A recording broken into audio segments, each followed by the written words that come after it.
welcome to the Flim, Flam Film Forum. I'm your co-host, Will Freeney, a.k.a. Free Will. And I'm Anita Fernandez. Welcome to our show. We're going to discuss Wes Anderson's film, The Phoenician Scheme. And since Wes Anderson's movies are so complex and so, well, different, let's dig in.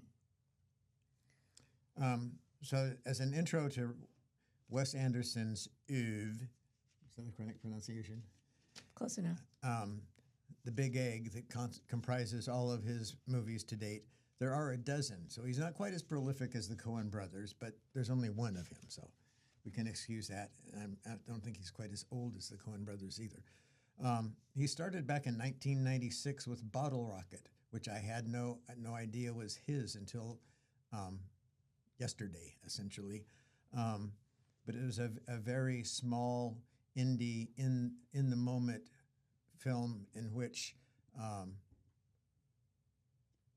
Wes Anderson and his frequent collaborators, the Wilson brothers, Owen and Luke,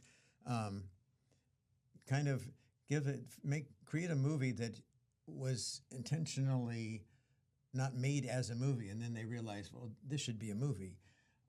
And it has that kind of feel. It just feels very slice of life, like you're following these gentlemen through their adventures, which are relatively mundane. But moving on, the second film was Rushmore, with Bill Murray and Jason Schwartzman.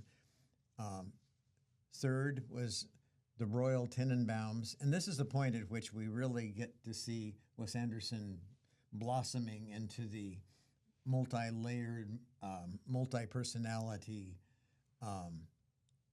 heavily graphics and set-laden kind of presentation that he is known for. I think that's when he gained his stride, I think. And he moved on from that to Life Aquatic with Steve Zissou, which is a kind of homage to Jacques Cousteau, followed by the Darjeeling Limited, which brings back the Owens, at least the Wilsons, at least Owen. And then his first of two animations thus far, The Fantastic Mr. Fox, and put a post-it there because there's significance for The Fantastic Mr. Fox in terms of our current movie of discussion, The Phoenician Scheme. And then, that was in 2009, there was a hiatus of some sort. In 2012 was the next, Moonrise Kingdom, which is a delightful movie starring Ed Norton. Grand Budapest Hotel is, Moonrise Kingdom is, a large part of the cast is children, which is a whole different cinematic approach. But then Grand Budapest Hotel, he returns to more of the feeling that of the Royal Tenenbaums, and it also kind of foreshadows the kind of complex interaction of characters that we see in Phoenician Scheme. Then there was Isle of Dogs, his second animation, and then The French Dispatch of, do you have the full title? I did not write it down. But it's The French Dispatch of a newspaper in Kansas. Hold on. The French Dispatch of the Liberty, Kansas Evening Sun. Yeah, that. And that was in 2021. So there's a 2 to 3 year gap between all of these movies. So, but the degree of research and fine point development that Anderson does in his movies warrants that kind of time in between. The shooting time is not necessarily that long. In The Phoenician Scheme, which obviously he's honed his skills to their maximum thus far, was actually filmed in less than 3 months total time. But and it was only a year after The Wonderful Story of Henry Sugar last year, which was only a year after Asteroid City the previous year, which was the next movie after French Dispatch.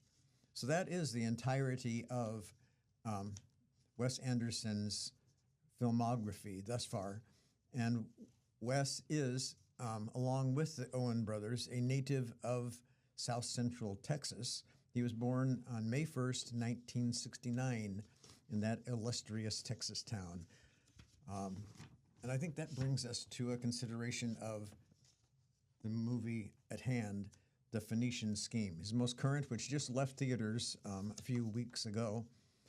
And how would you like to start? Yes, The Phoenician Scheme, directed by Wes Anderson. Of course, the story was by Wes Anderson and Roman Coppola, who collaborates with him often. And just a little aside, speaking of Moonrise Kingdom, in my opinion, a director who has the chops to pull together a story about children depicted with the children is a masterful director. It's very difficult to get a good performance out of a child, and he does this times 12. There are so many children in this movie, so all that just speaks to his skill, in my opinion. So and speaks to the time involved in those intervals between movies. That just casting some of these takes considerable time. And so he helps with the casting, no doubt. And so there's an eye. He recognizes certain things and scoops them up. Yeah, based on his comments about casting The Phoenician Scheme, he's definitely involved in the casting process. For one thing, he said this movie was written for Benicio del Toro to take the lead role, which I think is fabulous. And del Toro and Michael Cera were both on board first before anybody else. Mm-hmm. But Mia Threepleton, the name is always daunting to me. As Liesel. As Liesel, yes. But Mia Threepleton actually had to audition, and she went through a initial line reading audition, and then had to appear in London for an in-person, and then do a reading with Benicio to determine whether or not she was the one. But Benicio said in his retrospect on that was that like a few lines into it, he knew that she was the one. So, The Phoenician Scheme, starring Benicio del Toro as Anatole's Zsa Zsa Corda, Mia Threepleton, Michael Cera as Bjorn, Riz Ahmed, Tom Hanks as Leland, Bryan Cranston as Reagan, Mathieu Almaric as Marseille Bob, Richard Ayoade as Sergio, and Jeffrey Wright as Marty, Scarlett Johansson, Cousin Hilda, Benedict Cumberbatch as Uncle Newbar, F. Murray Abraham as the Prophet, and Bill Murray as God. The runtime is 1 hour and 41 minutes, and there's a key phrase in this movie: if something gets in your way, flatten it.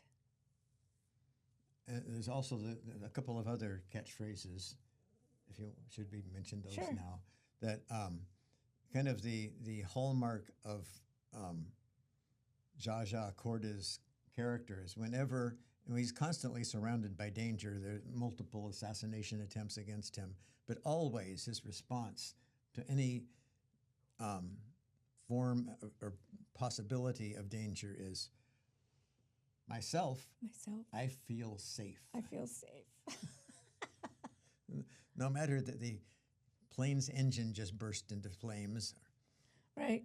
And it's always said in a dismissive, oh, so what kind of way. It's pretty funny.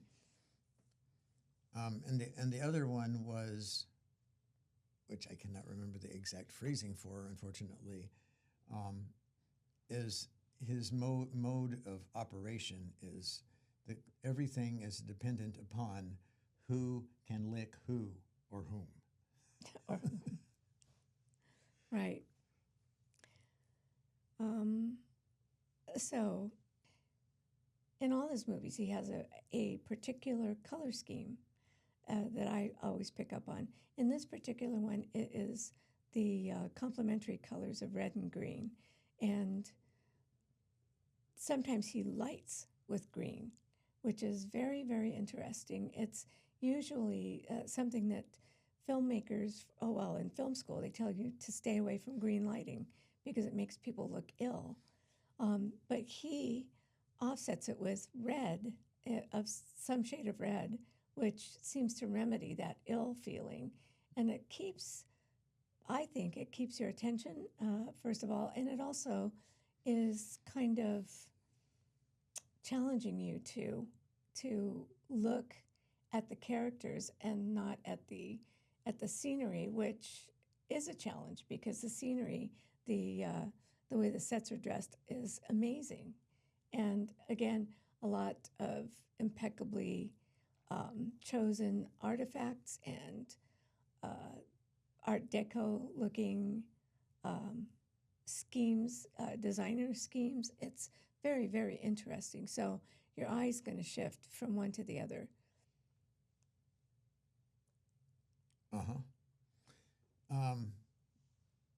So some of the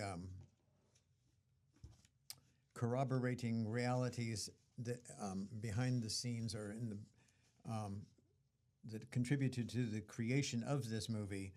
Well, first of all, there's a title card at the very end dedicating the movie to Fouad Malouf, without any further explanation. But it turns out that Fouad Malouf was actually Wes Anderson's father-in-law, who was a successful Lebanese engineer.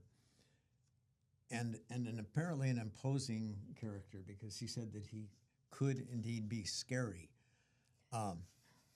but he was also very fastidious, as is Zsa Zsa Korda.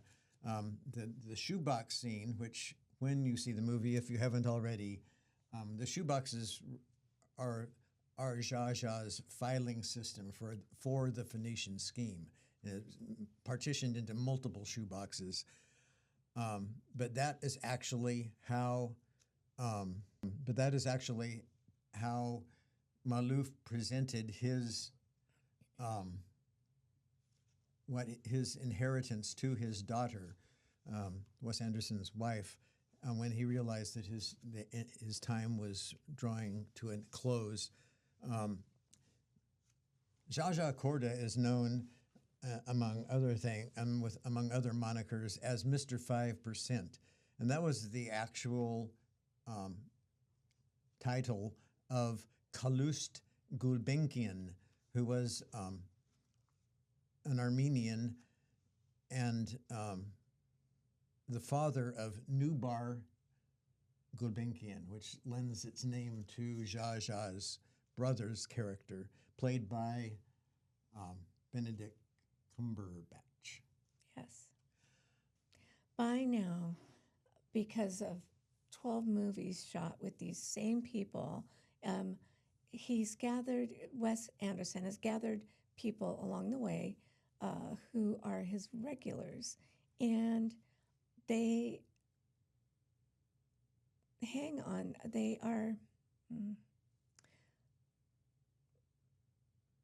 they're part of his ensemble.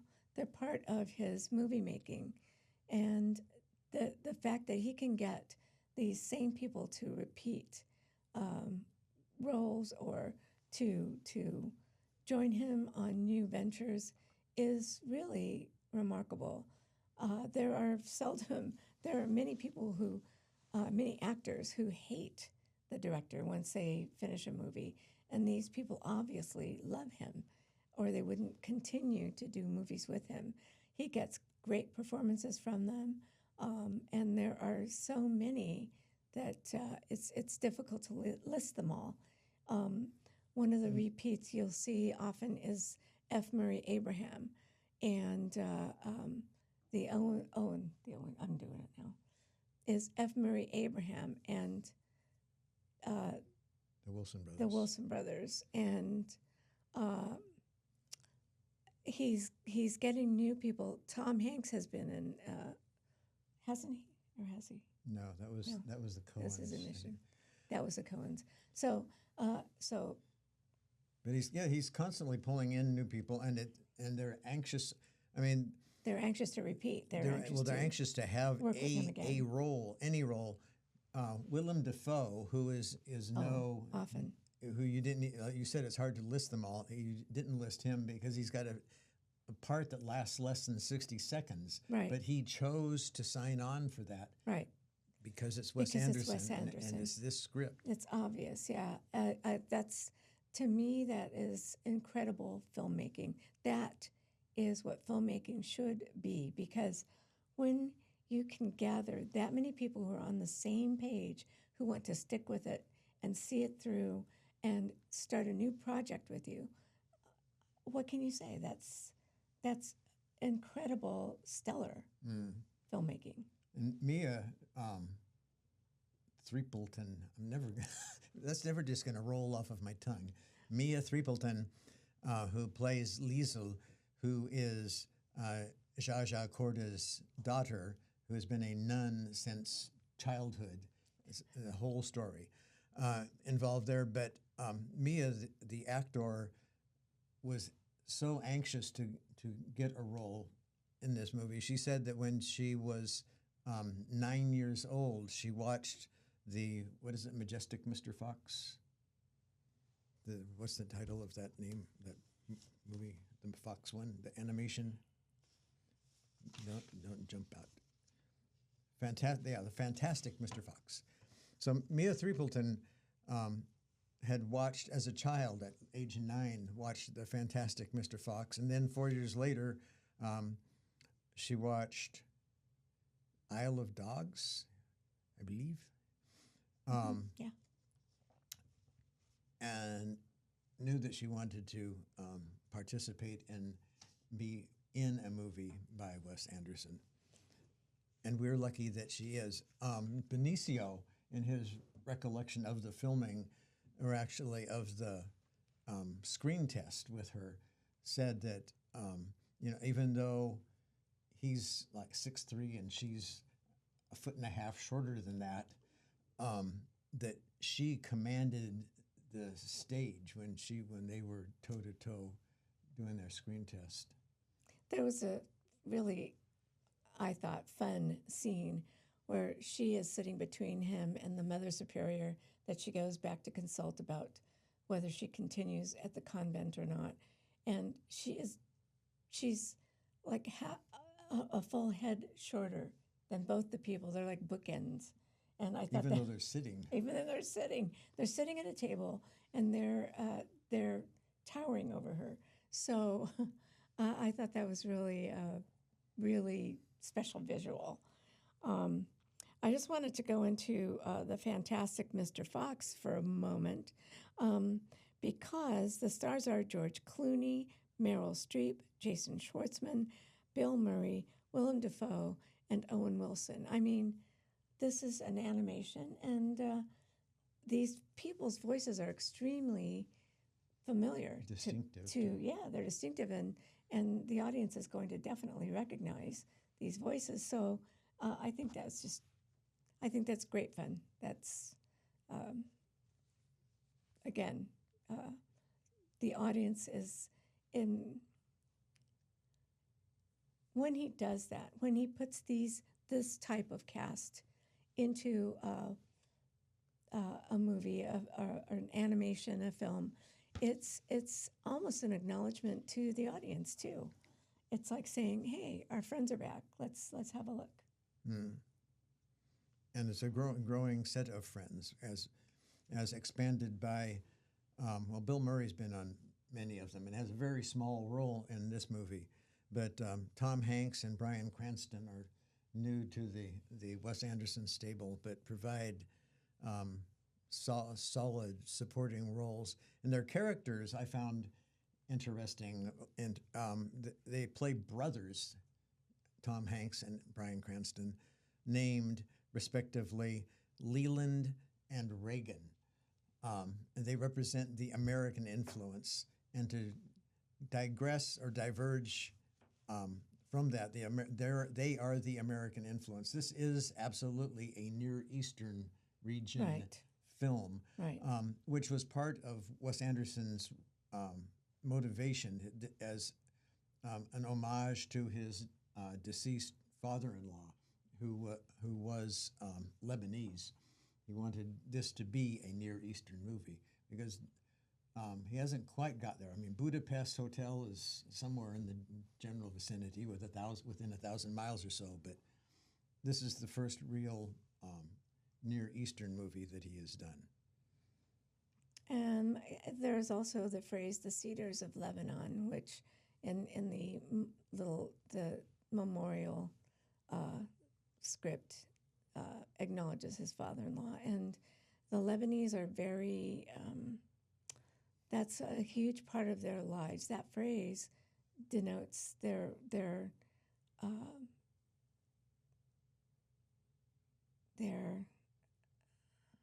exceptional. What am I trying to say? Their depth of feeling having to do with Christianity and the Bible. So I think that was a lovely homage to his father-in-law. I found it interesting that Wes chose to costume both of the brothers, Zsa Zsa and Nubar, with big beards. Zsa Zsa does not have one as we enter the film in media res when he's trying to reach a rapprochement with his daughter, Liesel. But as in a flashback shot of him early in his life, he too has this gigantic beard, which is a replica of the one that his brother Nubar still has. And there's a dream sequence with him with a huge beard too. Right. So that's it's almost Moses-like as far as what they're wearing, and so that's very interesting to me. And their characters, their personae, are as larger than life as their beards are themselves. And then one of the other smaller footnotes is Scarlett Johansson's role as Cousin Hilda, who is beautifully done, and I would have never recognized her as Scarlett Johansson if I hadn't read the material. But Cousin Hilda, for a brief moment, this is no giant spoiler, becomes betrothed to Zsa Zsa for political, economic considerations. And she is the second cousin, so. Right. So it's totally legit. It's fine. But Zsa Zsa gave her a ring to propose this betrothal, and then she eventually annuls the arrangement. But the ring passes on to. Aren't you doing a spoiler right there? Ring passes on. Am I doing a spoiler? I don't know. I don't know. Go ahead. But Michael Cera's character eventually gets a hold of that ring in order to propose to Liesel herself. With whom he is very smitten.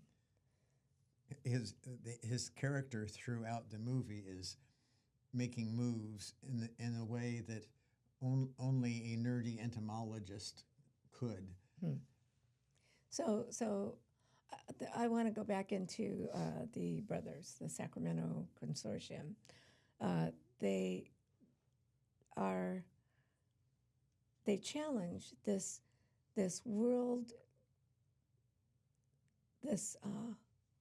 worldwide and well-known worldwide businessman, and Zsa Zsa Corda, to a contest, and they choose basketball, and so, which is really hilarious. They come out dressed in basketball togs, like from the 30s or 40s.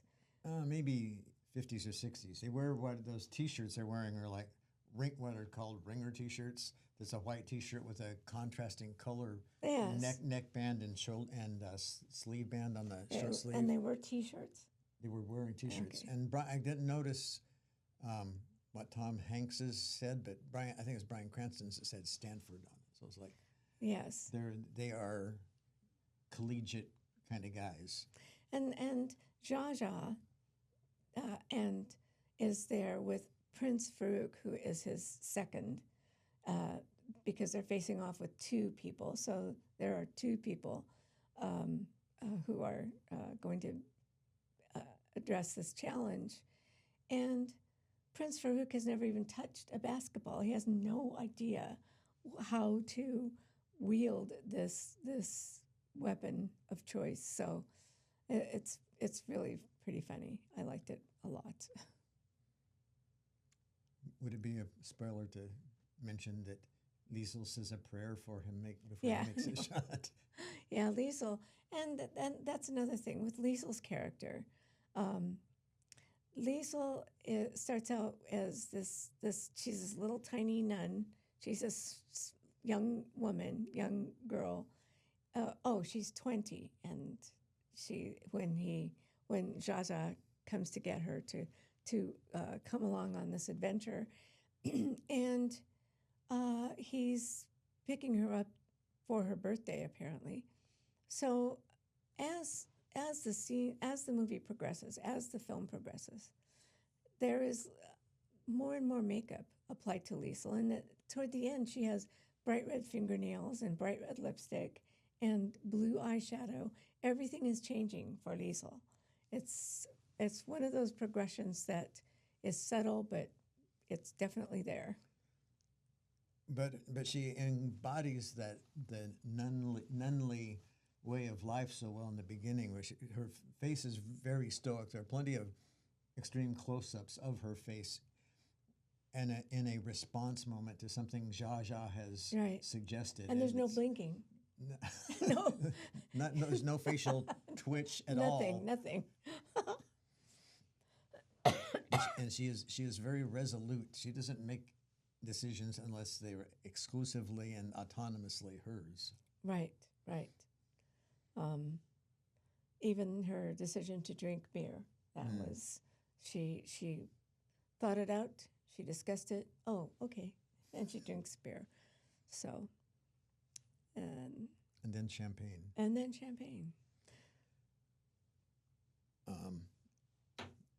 Well, we can slice and dice this if it doesn't fit in the flow of things here. But the response to the movie, which is fairly recent, so this is recent news, and I find it interesting that the movie was not released in the USA. Wes Anderson's a good old Texas boy, but the movie was filmed on a sound set in Germany, and the movie was, other than its appearance at Cannes in May of this year, May 18th, it was general release in Germany 11 days later, May 29th, and it wasn't until the day after that it had a limited U.S. release, followed by a full general U.S. release on June 6th of this year, which is exactly 1 year after the film wrapped.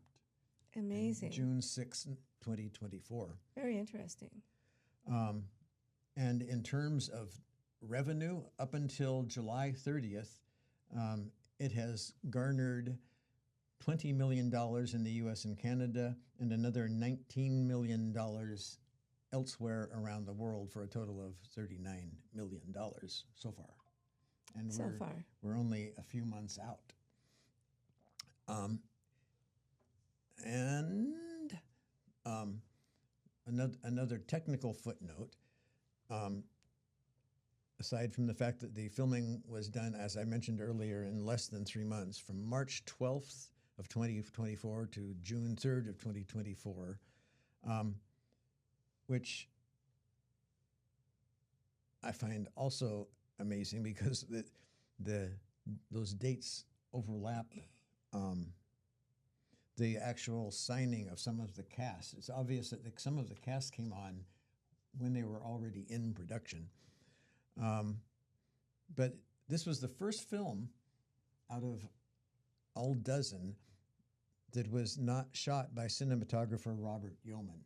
I'm not sure why Bob couldn't make it to the show this time, or Wes chose for him to not be there, but there is that. And I don't know, how do you feel about the movie? Is your emotional gut response to it? I am such a Wes Anderson fan. It's almost you're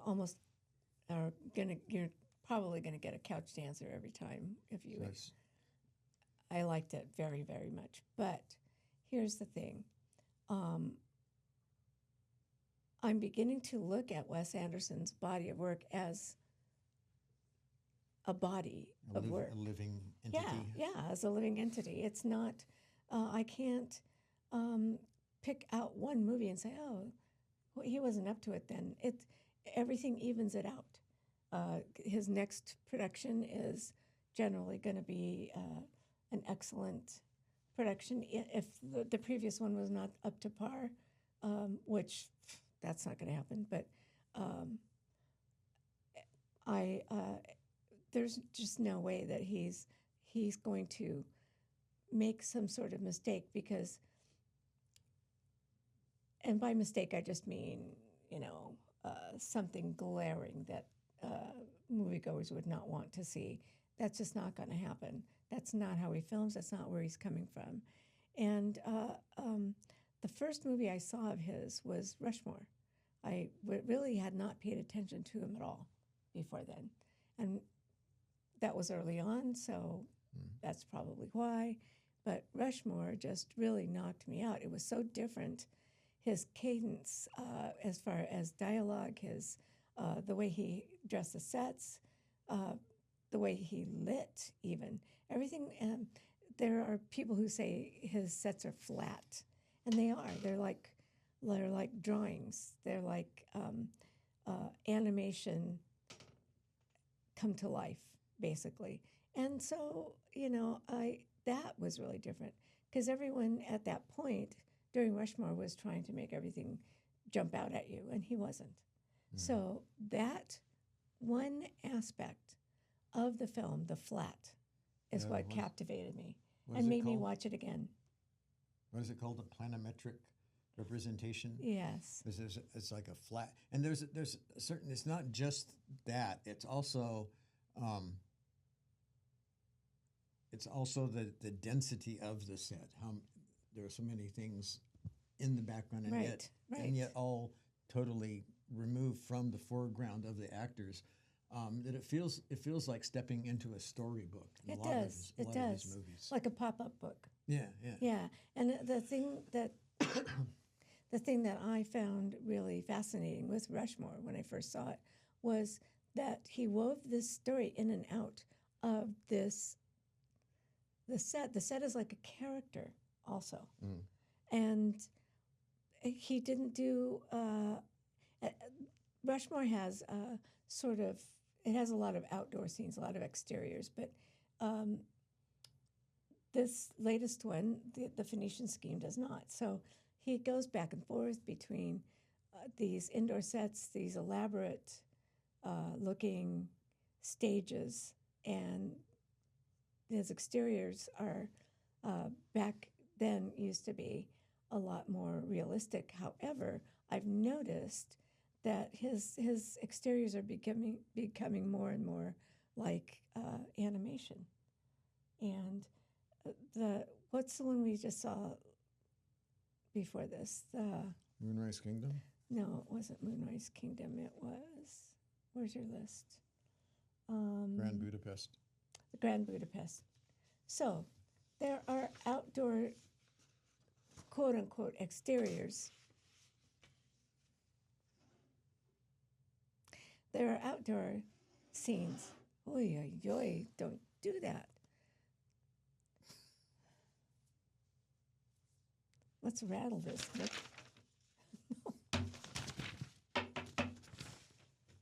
There are exteriors, quote unquote, where there is actual animation, something on a pulley being pulled up by a string, that kind of thing. And it's... Can you give us an example? No, I can't. Okay.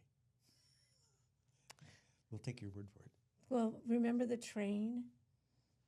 And there was a train in the mountains, and there is... oh God, I'd have to You're look talking about in at that scene. Grand Budapest? Yes, yes. Yeah, that's one of the overarching comments I would make about Anderson's predilections, is that he loves trains. They show Trains and up. hotels. They show Yes. trains are you're talking about the set being a character. In Phoenician Scheme, I would say that the set is his private plane. There's the Yes. interior of it is Oh, was like probably 50% of the shots Oh, were in that magnificent. interior. Yeah. And it's so period and so pristinely stylish. But even so, there manages to be a train in the Phoenician Scheme. The showdown between Cranston and Hanks against Zsa Zsa and Farouk is they both arrive at opposite ends of the track on a railway platform. Right. Again, a train. And hotels play a huge part. There are hotels all through this, the Phoenician Scheme. And they're controlled environments, yet not. I love that he's kind of, it's almost like being allowed into a private joke, a private story. You're allowed to see these themes repeat, and yet they're new in a story. So I love that part. And the Darjeeling Limited is On a almost train. exclusively On a train. Exactly. Although the Life Aquatic has boats, but we'll go into that another time. And so, you know what? I was reaching for a point and I've lost it. It slipped away. What did it look like? Can we send out a search party? This point? Yes, that point. Let's see. Well,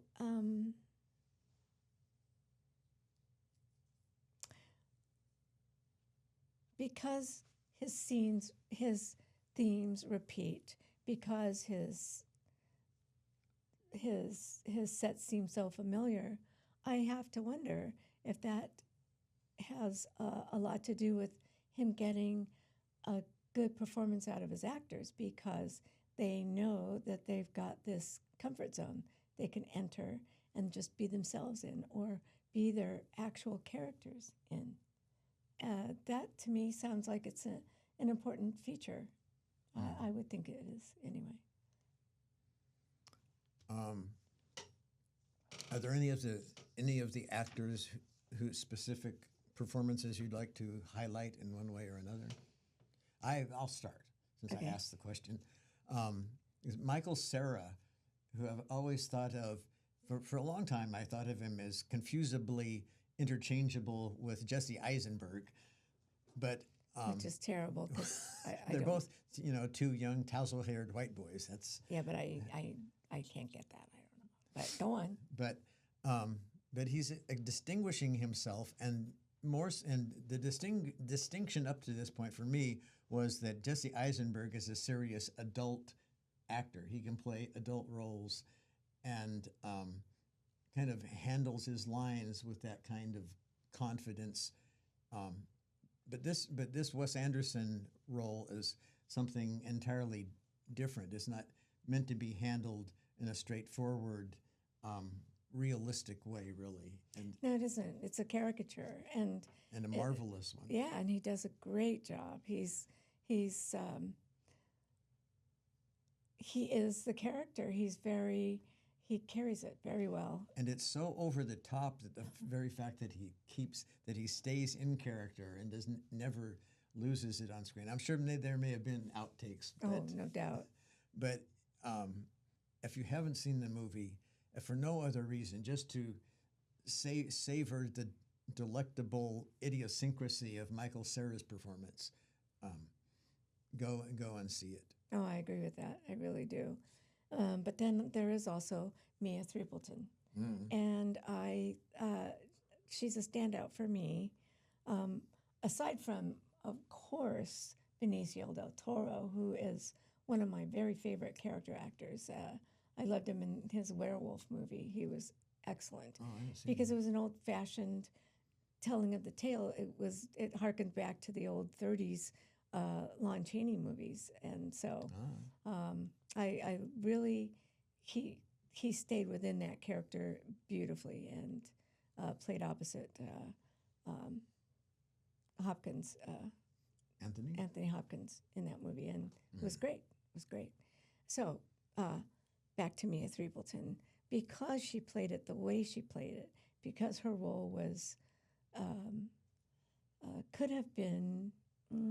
She could have played it in a childish way. She could have played it several different ways, but no, she played it as not just a stalwart novitiate. Well, no, not just a child who knew about her a lot more about her childhood than her parents and her parent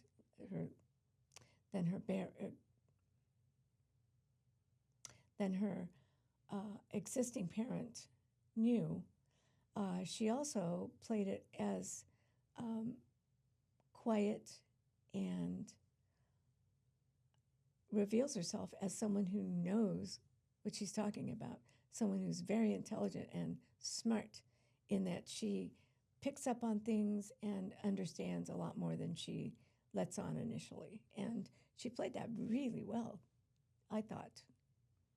Yeah, she's it's interesting because this story, the backstory of her character is that she's been raised since small childhood by nuns, and who are notoriously ironclad and serious about all things and strict.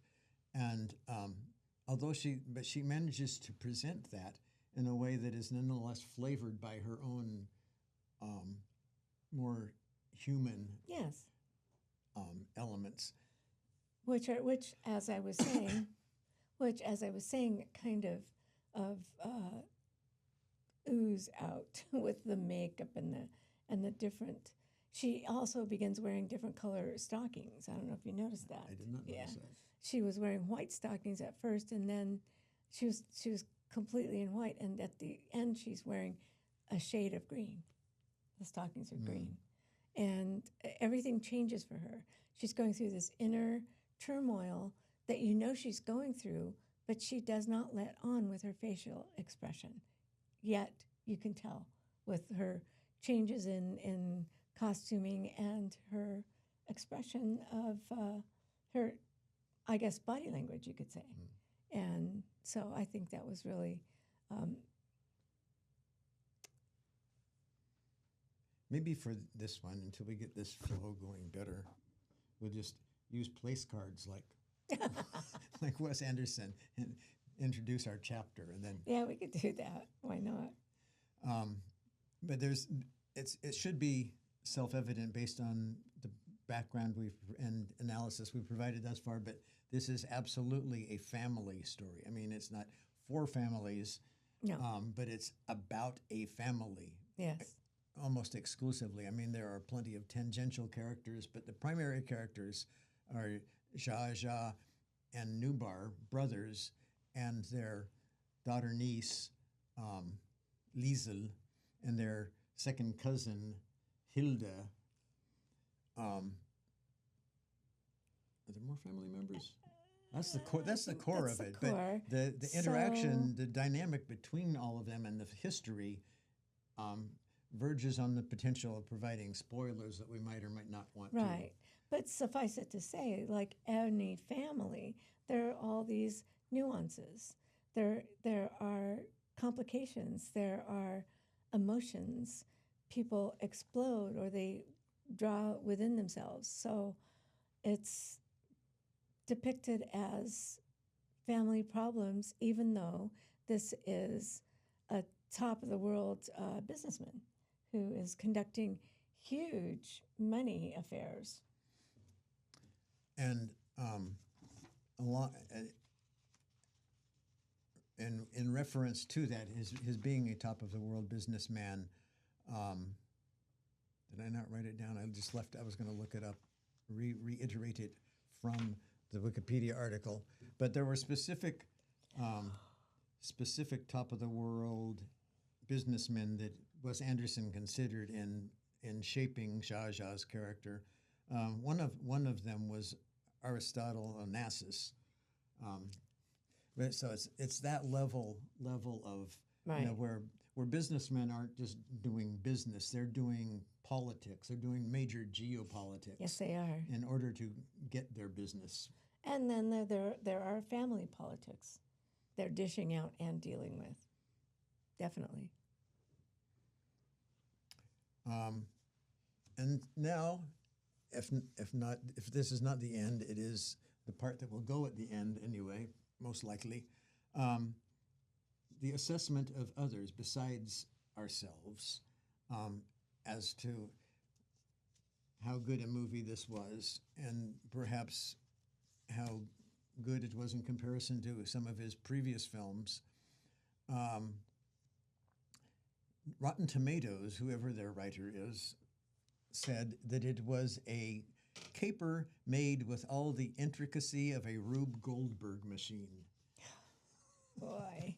Which I can see there is absolutely a lot of these sets and plots that we have mentioned, particularly like the Royal Tenenbaums, Grand Budapest, and this movie, I would say, stand at the top of the heap as far as complexity of set. Right. And so, yeah, it could look like a Rube Goldberg machine, I suppose. But while I'm thinking about it as a very minimal aside, but you mentioned the exterior sets seem to be lessening as his film career goes on. But one of the most enjoyable scenes for me in this movie was early on when Zsa Zsa survives a plane crash and ends up in a cornfield. And it's just a cornfield, a reporter and the pilot who he has ejected before the plane crashes. And despite all odds, the assumption is the reporter is asking, well, what was it like to know the late Zsa Zsa Korda? Is asking the pilot who survived because he had an ejection parachute. And before the pilot can answer, Zsa Zsa walks up off screen and says, well, actually, here I am. So there are the natural exterior sets still exist and serve very they do significant roles. They do, and all the times that excuse me, and all the times when Zsa Zsa goes through a plane crash or gets shot or gets he doesn't die. It's almost like the theme of this movie is you can't keep a good man down, and he continues. He perseveres. It's really in a hilarious fashion because when you play comedy seriously, like Del Toro did, the comedic moves are that much funnier. It's so beautifully deadpan. Oh yeah, and without a doubt. One of the scenes in the plane with just Benicio and Mia in conversation, and I think she reads something to him, some profound philosophical statement, and he says, he ponders it, and he says, "That's it." and, and Lisa goes, "That's what?" And he doesn't respond to her question at that point. He just says, "That's it. That's it. That's it." That's it. Amazing. It was great. And so, returning to the criticism, professional criticism that was offered at the time of the movie's release, David Abatessiani, I love that name, the inventor of the abattoir. No, David Abatessiani said, blah, blah, blah, blah, blah. Did he? He said, blah, blah, blah, blah, blah, without delivering any substance. His point was that it was a typical Wes Anderson caper, this ongoing succession of developments and complications and character representation. But in this case, Mr. Abatessiani felt that it didn't really have any point. And I'm not sure whether it's a worse criticism or a less critical observation, but Tim Grierson said, "It's fussy rather than delightful." Oh, dear. Well, that's a misunderstanding. That's just, as the dude would say, that's just like an opinion, man. That's right. And because Zsa Zsa ends up in entirely different circumstances than he starts out. It is a story. It has a beginning, it has a middle, it has an end.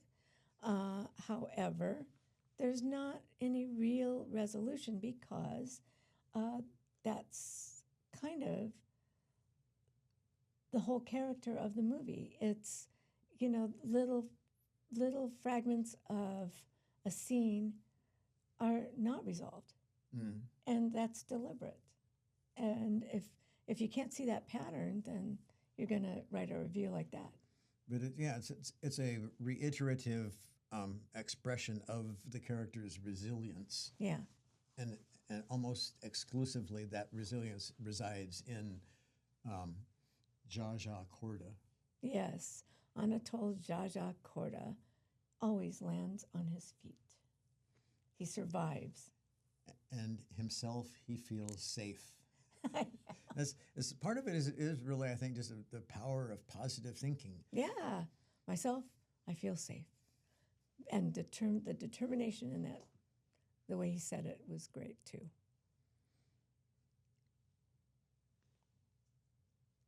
Now, the filming schedule for this movie was actually determined not exclusively by Wes Anderson or his production team, but by the fact that it commenced after the end of the SAG-AFTRA strike, which was in 2023. So they didn't begin, I don't think they began casting until January of 2024, and then they began filming in March. I see. Okay. So that might have had a lot to do with actually his cinematographer. That might have, there are strict rules as far as union employment. So, and he may have had to, the cinematographer may have had to take another job to make up for lost revenue. Right. So you never know with a thing like that. There are all these little subtle things that happen, but they're big in that person's life, so they have to deal with it. Oh, so what other part do you want to talk about with this?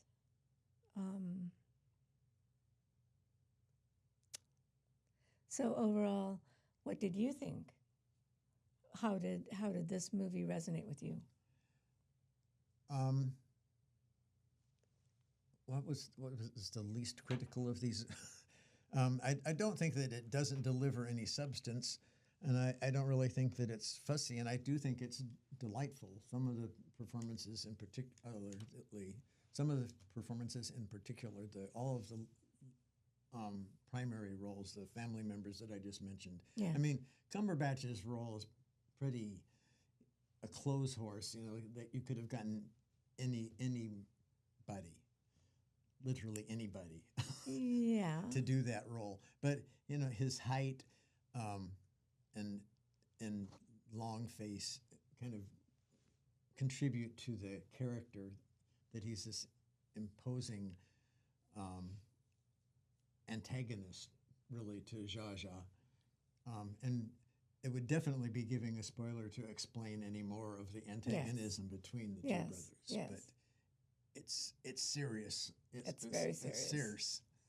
And it's warranted as far as their conflict is. Elemental. It's elemental. It definitely is. It's biblical, really, actually. Oh, yes. That's the a phrase quote, he uses. A quote from, that's a quote that Zsa Zsa referred every time he mentions Nubar before we see him. He says, he's not a human, he's biblical.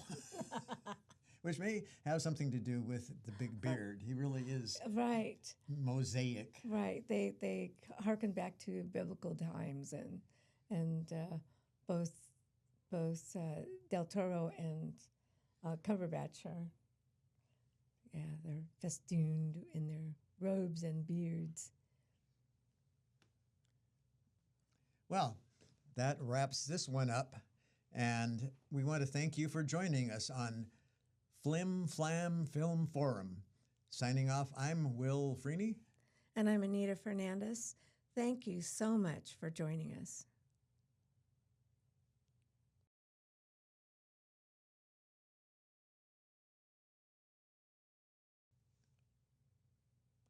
So, without any further ado,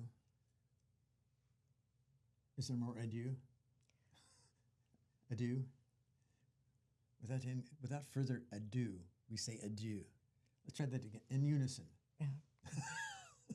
Without further ado, we bid say, you. Without further ado, we bid you adieu.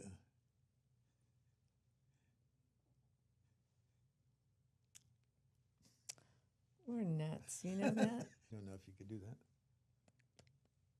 I think we could. Okay.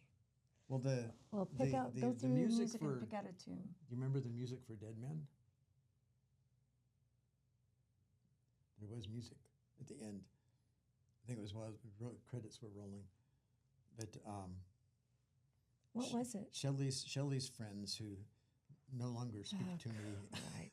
Terry, I don't want anything from them. Terry and Jeff.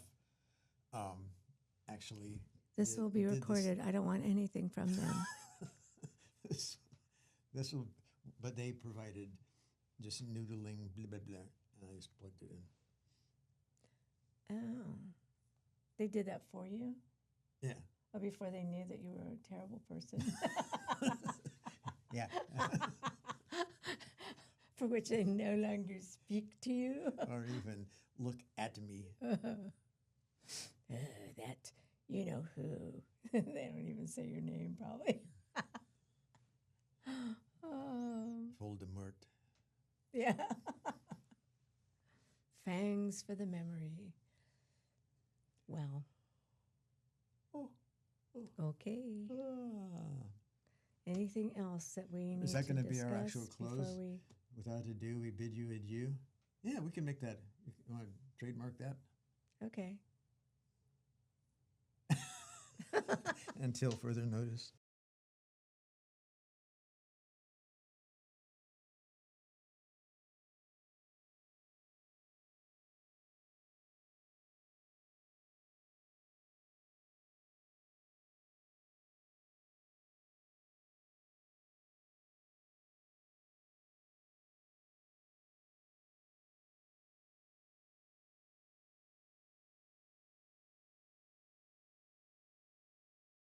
Good job. Good job. Good job. When I So went to that when I little went to kid Japan on stuff. pilgrimage for the first time, both times that I went, we were still affiliated with the temple, with the priesthood. So we went to our pilgrimages back then were to the head temple at the foot of Mount Fuji. Wow, that's impressive. But I mean, not like right at the foot, but you can No, see no, Mount no, Fuji. if you can see Mount look Fuji. look out the window of the dormitory and see Mount Fuji. You know? But when we got there, it wasn't priests on the grounds that did it for us. It was the Sokugakai young men that were there that showed up just to welcome us when we arrived. And they're all going, "Good job, good job, good job." So we could do that right now. Good job. Good job. Good job. No, but to each other. Okay. Good job.